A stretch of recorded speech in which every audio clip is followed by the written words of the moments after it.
Hey guys, I'm Luke, and today I'll try to make a 3D model of a wristwatch in less than 30 minutes in Blender.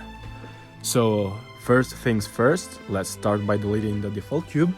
When I'll hit delete, I'll start the timer for this challenge. So, we're almost there, let's go. As I start adding the cylinder, I'll just wanna tell you that this video is sped up by 3 times, so it's not in real time, obviously. It's not a half an hour video. As you can probably tell by the length of the video and the timer running wild in the bottom right corner. But now, let's just get back into the actual video.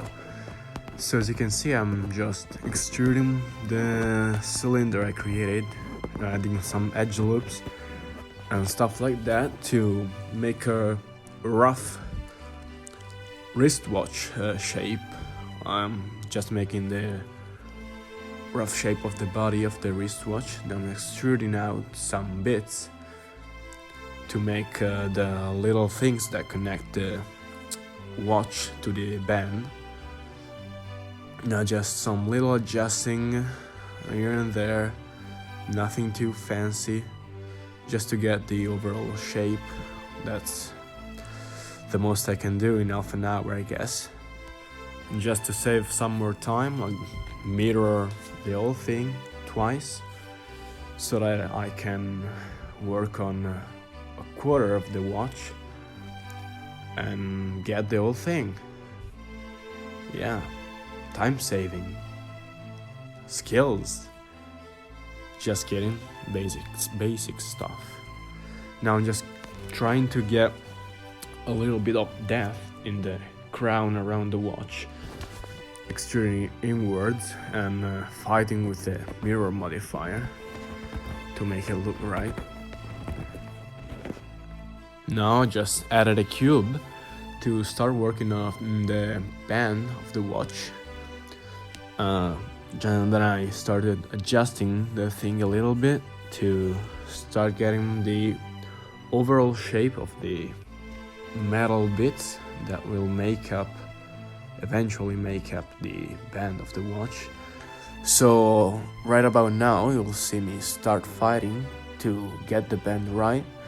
My idea was to mirror the 1.5 things I did, little metal bits I did, and then use an array modifier along a curve modifier to get the whole band in just these 1.5 bits I made.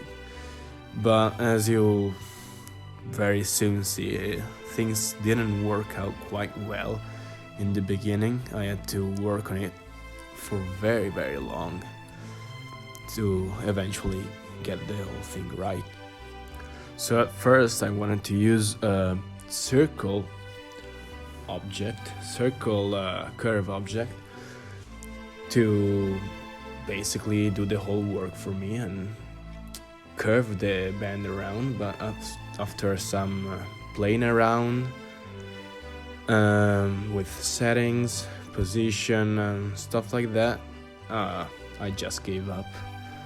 This is just a compilation of me failing at life until I realized that just was better off deleting the circle and using a Bezier curve instead, which, as you'll see in a second, worked out a lot better. Here you see me positioning the Bezier curve in a reasonable way that kind of looks like a wristband, tweaking around once again until I moved the band object, straighten up the Bezier curve, and now it started to resemble something that looks like a wristband that a watch could have. I was pretty happy at this point, but it still needed a lot of tweaking, so that's what I did. Just tweaked and tweaked and tweaked over and over again until I was finally happy, which is actually not now in the video because as you can see, I just kept on tweaking and tweaking. Just minor stuff at this point, but still I was trying to get the shape of the band to be a little bit more circular and less rounded, squarey looking. And I just did some minor tweaking, then moved on to the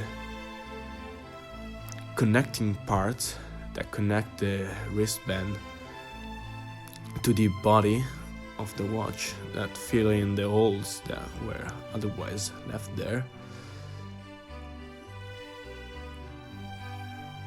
As you can see, I just made one of those things and then duplicated it, moved it to the other side, and that was basically it. Just some tweaking once again. I just wasted a very long time tweaking stuff. Man, this challenge could have been so much shorter.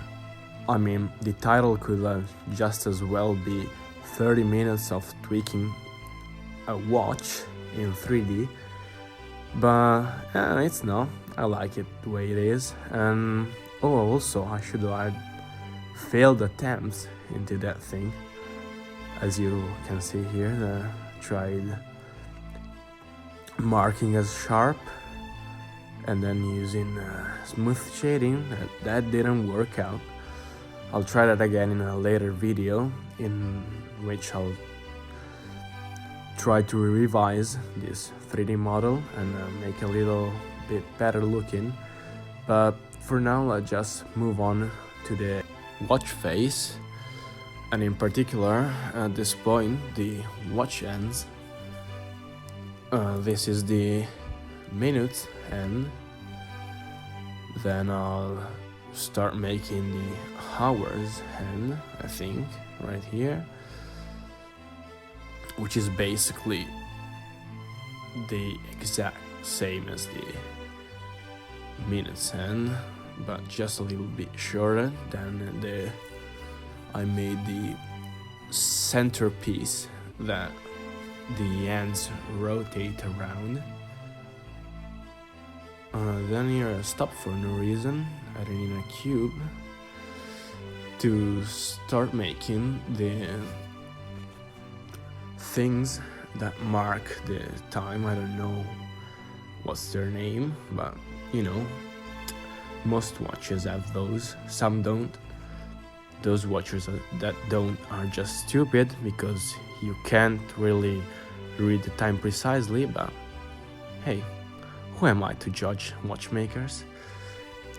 So anyway, I just spun the whole thing around the right amount of times.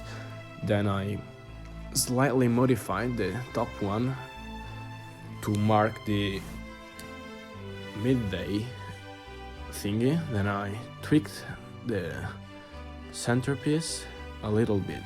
Then I moved on to the thing that you use to charge the watch, change the time, and stuff like that, which was just a simple cylinder, yes, with some minor tweaks like a loop cut, slight extrusion, a bevel at the end, and with 4 minutes still on the clock, a pun, I was pretty much done. All I was missing was the glass for the watch that covers the watch and doesn't let you see the mess I made inside with the watch hands. Oh, just kidding, I'll remove it to show the watch in its whole glory. But then I moved on to tweaking the body some more, because I wasn't that happy with it and I still had plenty of time, so I just went on to waste it all. And then I switched to rendered view to admire the watch in all its beauty. and then I was done because I just couldn't fill up the last minute. And so here's the video. See you in the next one. Bye bye.